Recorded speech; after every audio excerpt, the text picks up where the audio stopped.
les conseils coopératifs d'enfants. Donc là, je vais vous montrer les travaux qu'on a menés dans une école d'un réseau d'éducation prioritaire à Villeurbanne, l'école Léon Jouot.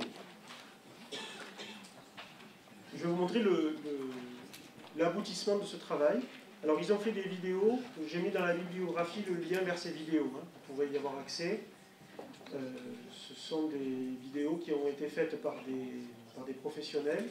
Et ils ont trouvé le financement pour solliciter ces professionnels par l'intermédiaire d'une fondation d'éducation à la paix.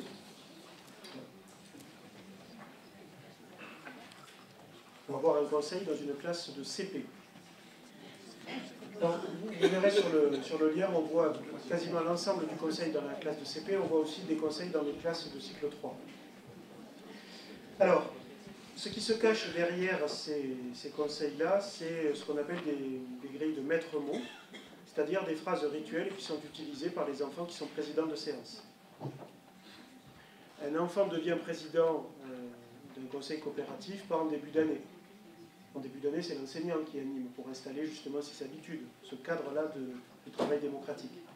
Et puis ensuite, progressivement, il y a des enfants qui vont se porter volontaires et qui vont pouvoir, en s'appuyant sur cette matrice de phrases rituelles, présider un conseil.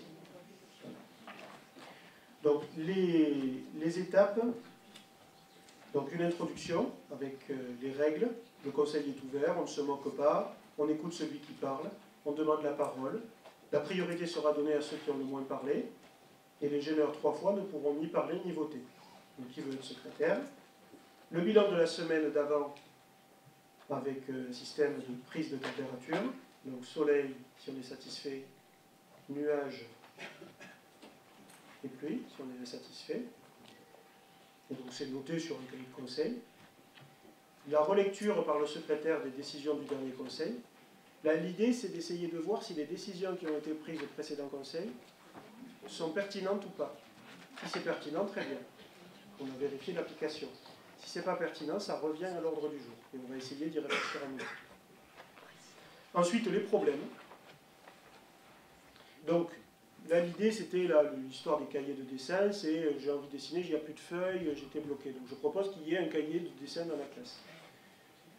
Donc, les enfants émettent des propositions, les enseignants peuvent en émettre aussi. Et la phrase rituelle, c'est pas celle qu'on a l'habitude d'utiliser. C'est pas qui est pour, c'est qui est contre. Je ne sais pas si vous mesurez la différence entre les deux formulations. Parce que ce qui est recherché pour prendre la décision dans les conseils coopératifs, c'est l'obtention d'un consentement mutuel. Sauf que ce consentement mutuel, il est beaucoup plus facile à obtenir en posant la question qui est contre, plutôt que qui est pour. Parce qu'on peut ne pas avoir d'avis ou ne pas avoir écouté, ne pas lever la main. Et ça ne veut pas dire qu'on est contre. Donc les problèmes, les propositions, c'est la même logique. Donc là, dans cette école, il y a autre chose, c'est sur les ceintures de comportement. Les félicitations et le remerciement pour valoriser les efforts et les services rendus. Et puis la fin du conseil, on relie les décisions d'aujourd'hui. Qui sera président la prochaine fois? Le conseil est terminé. Et prise de température de la fonction de présidence. Donc voilà l'architecture, le squelette des conseils dans cette école. Alors, je ne sais pas si vous remarquez quelque chose de particulier par rapport à ce qu'on sait et ce qu'on entend de beaucoup de conseils coopératifs d'enfants. C'est quelque chose qui n'apparaît pas. Non. En fait, le travail qu'on a fait avec cette école, c'est de faire disparaître les critiques des conseils. Parce que les critiques interpersonnelles, le fait que des enfants règlent des conflits relationnels dans les conseils, on s'est aperçu, alors ça fait partie de la tradition de la pédagogie, d'aborder ça vient de Janusz Korczak, cette histoire-là, avec les tribunaux d'enfants.